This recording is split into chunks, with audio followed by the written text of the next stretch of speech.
सियावर रामचंद्र की जय. सिद्धाश्रमामध्ये राक्षसांना पराभूत करून यमसदनी पाठवल्यानंतर विश्वामित्रांनी रामचंद्रांना सांगितलंय की रामा, आता इथून मुक्काम हलवायचा आहे आणि आपल्याला जायचंय जनकपूर राज्यामध्ये, जिथे मिथिला त्याची राजधानी आहे. तिथला विदेह राजा जनक, ज्याने परमधर्म यज्ञ करण्यास आरंभलेलं आहे, या यज्ञात आपल्याला सहभागी व्हायचा आहे. तो यज्ञ आपल्याला पाहायचा आहे आणि माझी इच्छा अशी आहे रामा की तू हा यज्ञ बघावा. ऋषींनी सांगितलंय बघावा. ते म्हणजे ठीक आहे. अजून एक, हा विदेह राजा जनक धर्मात्मा आहे, मोठा धर्मात्मा आहे. हा कधीही भौतिक सुखाच्या मध्ये अडकून पडणारा राजा नाहीये. सदेह स्वर्गगमन करण्याची क्षमता ठेवून असलेला हा राजा आहे, ज्याला देहाचं भान राहत नाही. जनक मुळातच निर्मिकाचं नाव आहे, त्यामुळं अशा राजाचं, निमिराजाचं कुळ सुद्धा खूप मोठं आहे. असं म्हणतात की भगवान शिवानी या जनकाला, आता हे विश्वामित्र सांगतायत रामचंद्रांना, या जनकाला एक अजस्त्र महाकाय असं एक धनुष्य दिलेलं आहे, शिवधनुष्य ज्याचं नाव. आणि हे शिवधनुष्य जेव्हापासून जनकाच्या राज्यामध्ये आलंय ना, तेव्हापासून त्याच्या राज्याची भरभराट झालेली आहे. सगळ्या राज्यांना पराभूत करून एक मंगल असं राज्य स्थापन करण्याची क्षमता या जनकाच्या मध्ये आलेली आहे. आणि त्या शिवधनुष्याचाच परिणाम असा आहे की जनक आपलं राज्य खूप आनंदाने, समाधानाने करतो आहे.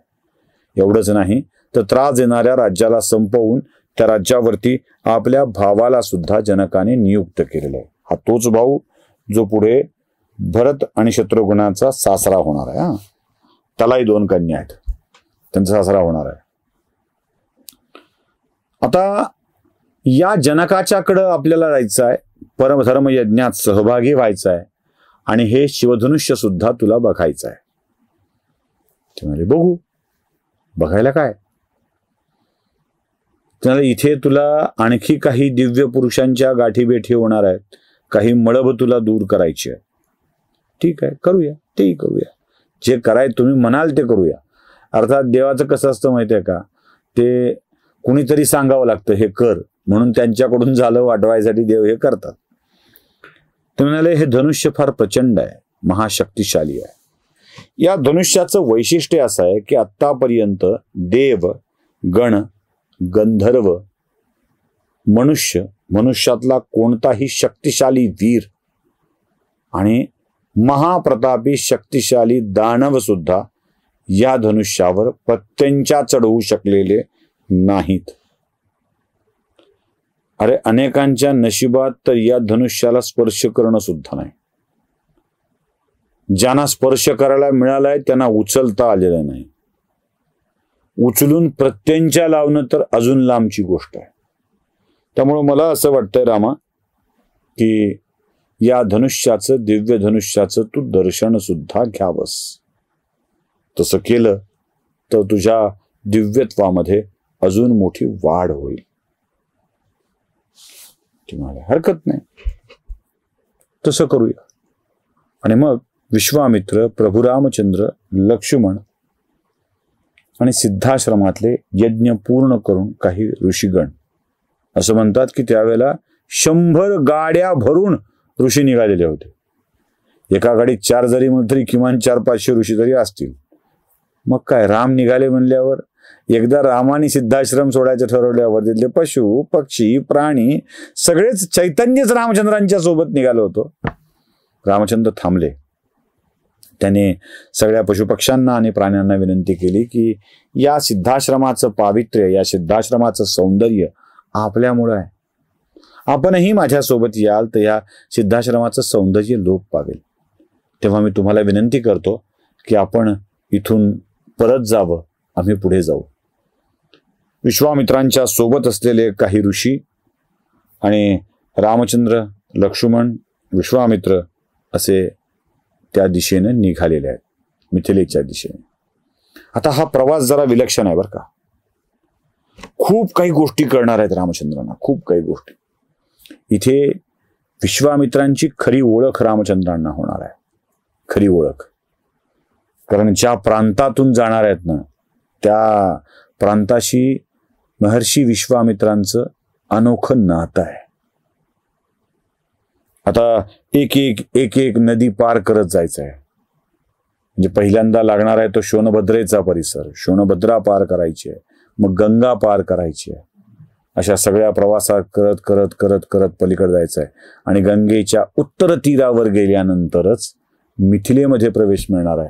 आणि त्याच्या आधी सगळ्या घटना समजावून घ्यायच्या.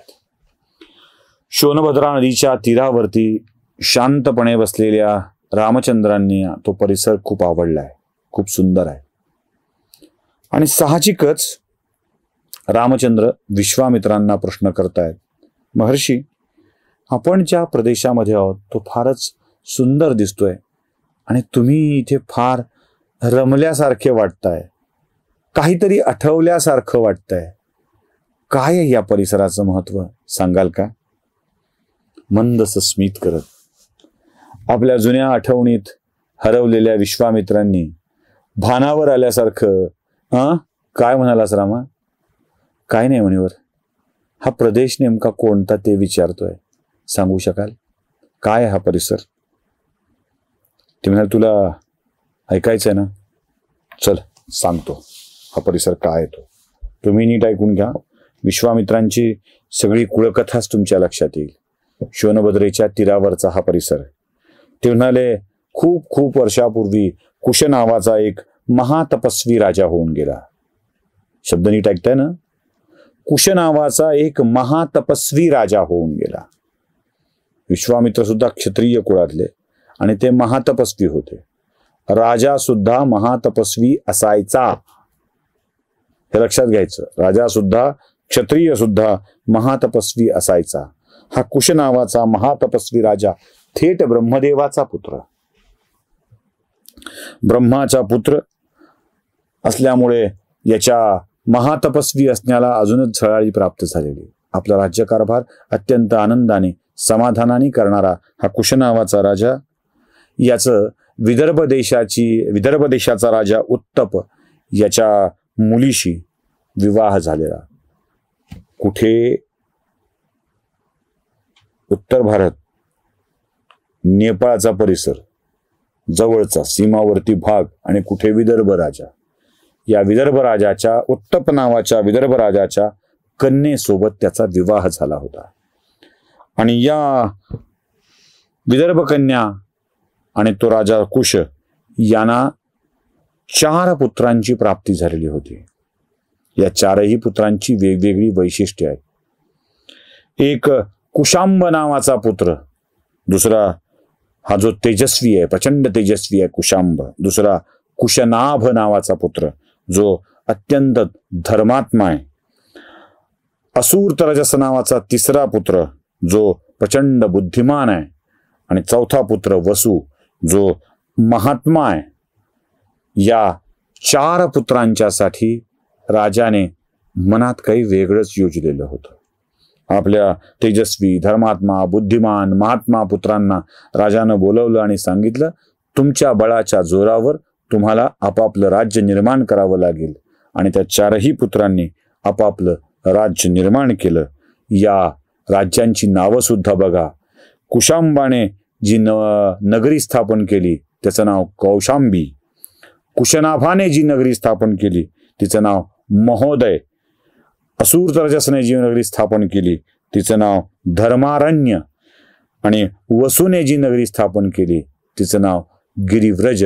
या 4 वेगवेगळ्या नगरीमध्ये कुशराजाचे पुत्र आपापला राज्यकारभार करतायत. आणि जी वसुने गिरिव्रज नगरी स्थापन केली होती ती पुढे गिरिव्रज नगरी वसुमती नावाने प्रसिद्ध झाली. ही नगरी शोण नदीच्या तीरावर आहे आणि ती दक्षिण पश्चिम वाहात मगध देशामध्ये जाते, म्हणून तिचं नाव सुमागधी सुद्धा आहे. खरं तर शोण नदी सुमागधी बनते. जसं आपल्याकडं पुण्यातून भीमाशंकरच्या घाटातून निघालेली भीमा चंद्रभागेचा आकार घेते, चंद्रकोरीचा आकार घेते आणि पंढरपूरमध्ये जाते, म्हणून ती चंद्रभागा ठरते.